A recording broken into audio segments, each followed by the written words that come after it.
The global luxury handbag market is worth billions.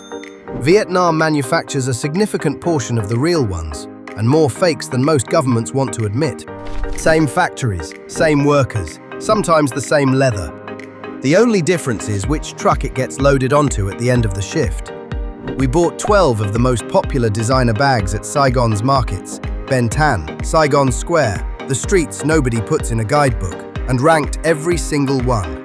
Some are embarrassingly bad, some are shockingly good, and one of them made us question why anyone pays full retail price. Subscribe to Traveling and Eating, Passport to Flavor, the real side of Vietnam nobody puts in a guidebook. Gucci, the one that actually held up. Gucci is the most counterfeited brand on the planet. Vietnam has had decades to practice. And it shows. The Gucci bags at Saigon's markets aren't the embarrassing knockoffs you'd expect to find on a tourist trap table. The stitching is tight, the hardware has weight, the canvas pattern, that iconic GG monogram, is aligned at the seams the way cheap fakes never bother getting right. Someone, somewhere, figured out exactly what to copy and how to copy it well. Gucci also happens to be one of the easiest brands to fake convincingly, because the real ones aren't actually made from exotic materials. Canvas, coated fabric, basic leather trim. The gap between real and replica is smaller here than almost any other brand on this list. That's the dirty secret the fashion industry doesn't advertise. The impressive one cost $22.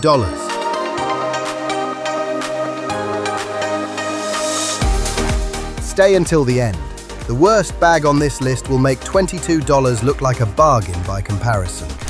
Chanel, the closest thing to worth it. A real Chanel classic flap costs $10,000. The one at Bến Thành market costs $35. The gap between them is smaller than Chanel would like you to know. Not because the fake is perfect, it isn't.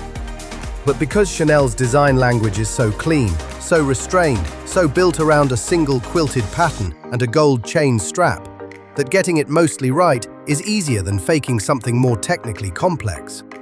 The leather is where it falls apart. Real Chanel uses lambskin so soft it feels like it has no business being a bag. The Vietnamese version uses something that feels close in the store and starts showing its limitations around month 3. But here's the angle nobody talks about. If you're buying a Chanel bag in Vietnam, you're not buying it to fool a fashion editor. You're buying it to look good on a Tuesday, and for that, it absolutely delivers. The classic flap and the boy bag, both available at Bến Thành, both sitting on the same table, both looking convincing enough to make you stop walking. One seller knew exactly what she had. Her price reflected it.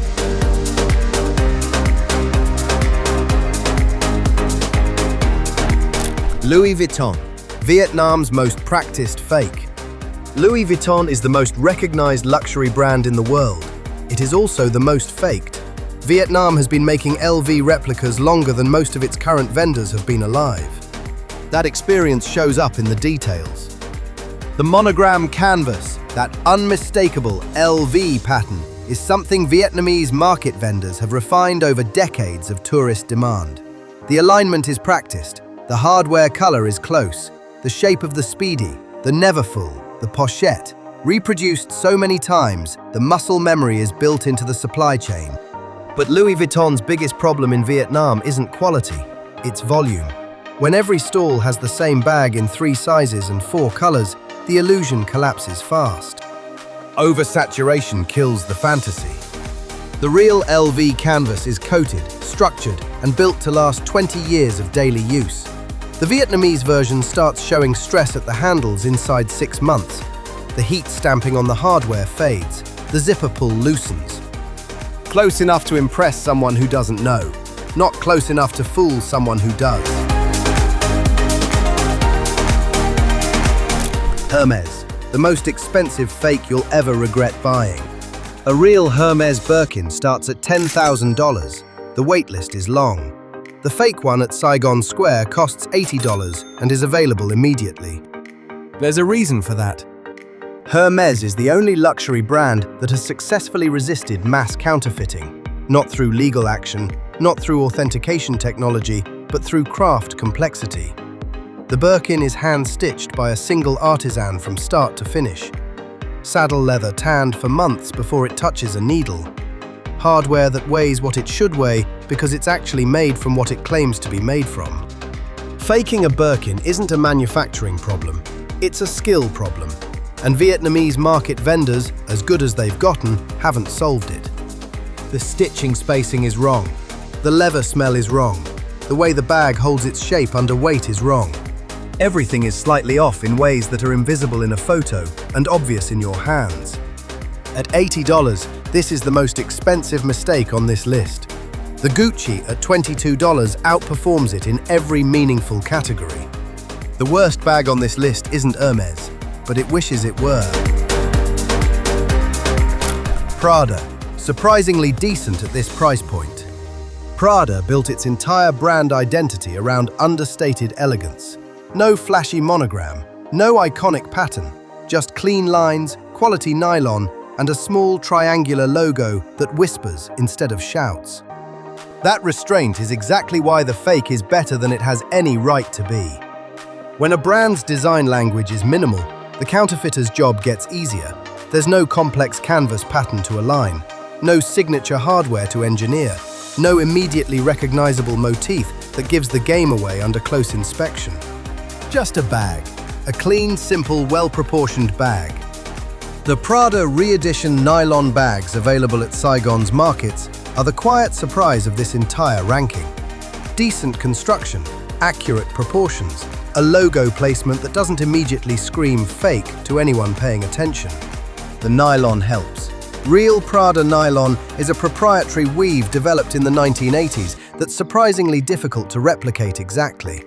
The Vietnamese version gets close enough that the difference requires side-by-side comparison. For a bag that retails at $1,200 and sells at Bến Thành for $25, that's a narrower gap than almost anything else on this list. Not perfect, not trying to be, just surprisingly good for what it is.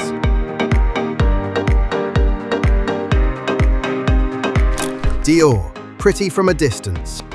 Dior's Lady Dior bag has been carried by Princess Diana, Natalie Portman, and virtually every A-list celebrity with a publicist and a red carpet invitation.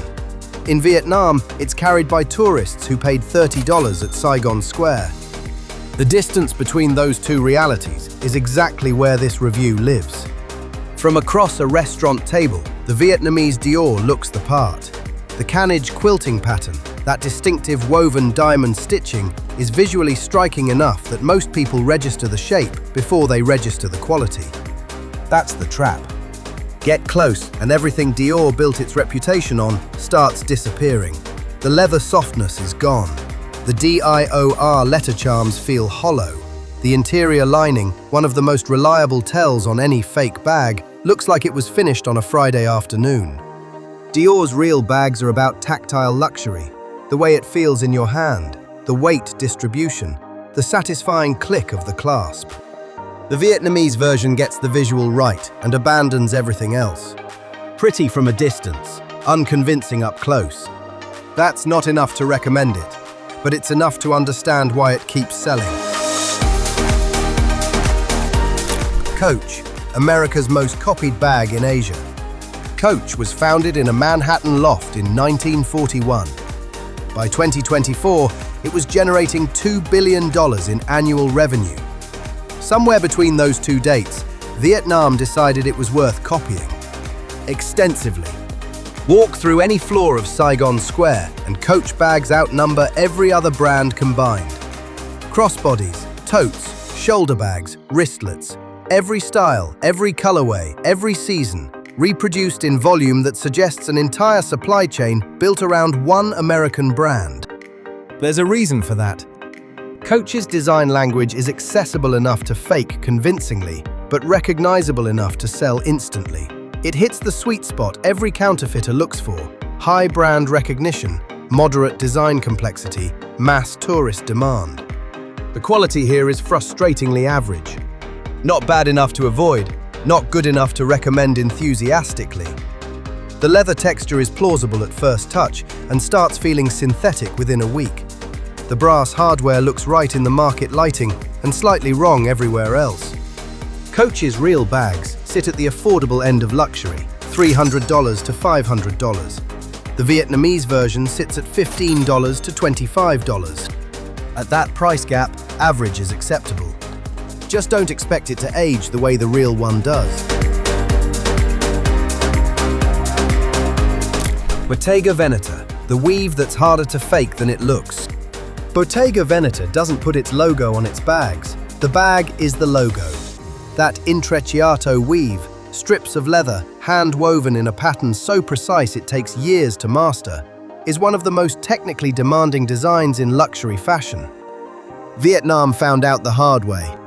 Every other brand on this list benefits from surface-level copying. Print a pattern, stamp a logo, get the shape close enough. Bottega doesn't give counterfeiters that shortcut.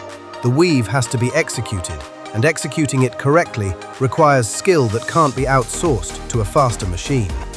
The Bottega fakes at Saigon's markets are the most visually obvious knockoffs on this entire list. Not because vendors didn't try, because the original is genuinely difficult to replicate at any price point. The weave spacing is inconsistent. The leather strips are thinner than they should be. Under any decent light, the pattern loses the dimensional quality that makes the real bag look almost architectural. It looks like Bottega from a thumbnail. It looks like a mistake in person. At $20, it's a reasonable souvenir. At any price presented as convincing, walk away.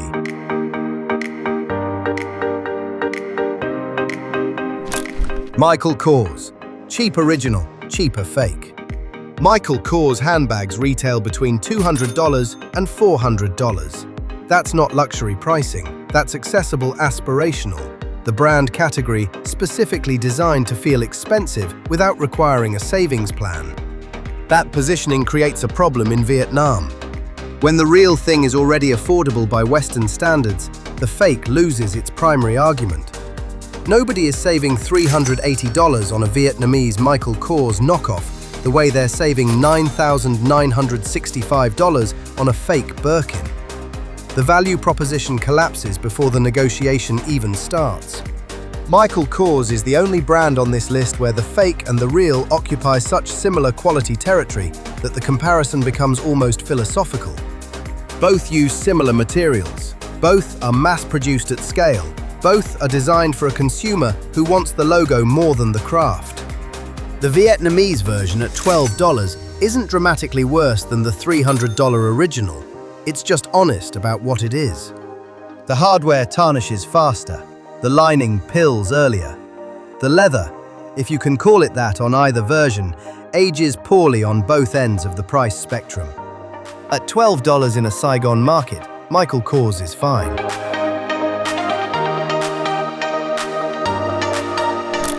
Burberry, the plaid that fooled nobody. Burberry's signature plaid is one of the most recognizable patterns in fashion history. It is also one of the most counterfeited. In Vietnam, it is one of the most disappointing. The problem isn't effort, the problem is fabric. Real Burberry check is woven into the material. The pattern exists inside the fabric itself, not printed on top of it. That single manufacturing distinction separates every authentic Burberry piece from virtually every fake one on the planet. Vietnamese market vendors print it.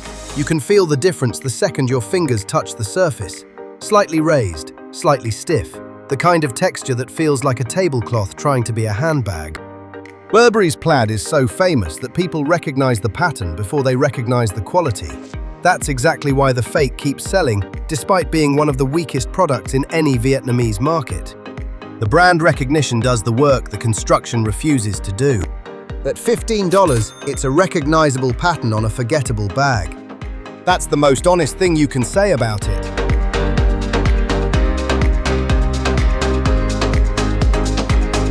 Balenciaga. Big logo, bigger disappointment. Balenciaga spent the last decade making ugly look expensive. Distressed leather, oversized proportions, deliberately imperfect finishes that retail for $2,000 and are designed to look like they shouldn't. Vietnam missed the assignment entirely. The irony of faking Balenciaga is that the brand's entire aesthetic is built around controlled destruction.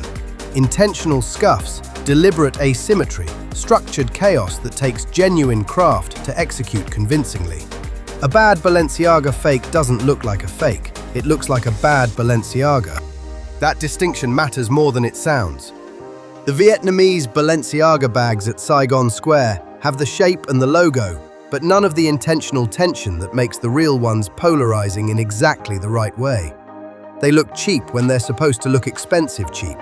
That's a harder target than it appears. The leather is thin where it should feel substantial. The hardware is light where weight signals quality. The distressing looks accidental rather than deliberate. At $18, nobody expects a miracle. But for a brand whose entire identity is manufactured imperfection, getting the imperfection wrong is a special kind of failure.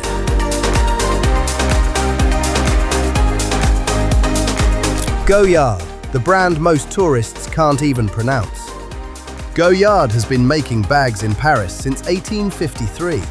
It has no official e-commerce store, no celebrity ambassador, no billboard campaigns, and a waitlist that makes Hermès look impatient.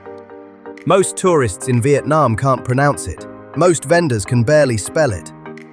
That's already a problem. Goyard's entire brand identity is built around deliberate obscurity. The Goyardine canvas, that hand-painted chevron pattern applied dot by trained artisans, is so labor-intensive that the brand produces fewer bags per year than most luxury competitors sell in a week. Counterfeiting Goyard requires faking a process that most people outside Paris don't fully understand. Vietnamese market vendors are faking a brand they've barely encountered, using a pattern they can't hand-paint, for tourists who can't verify what they're looking at. The result is the weakest product on this entire list. The chevron pattern is screen-printed. The canvas has no texture depth. The hardware, Goyard uses brass so specific it has its own finish, is replaced with something that starts oxidizing inside a month. Nobody wins here, not the vendor, not the buyer.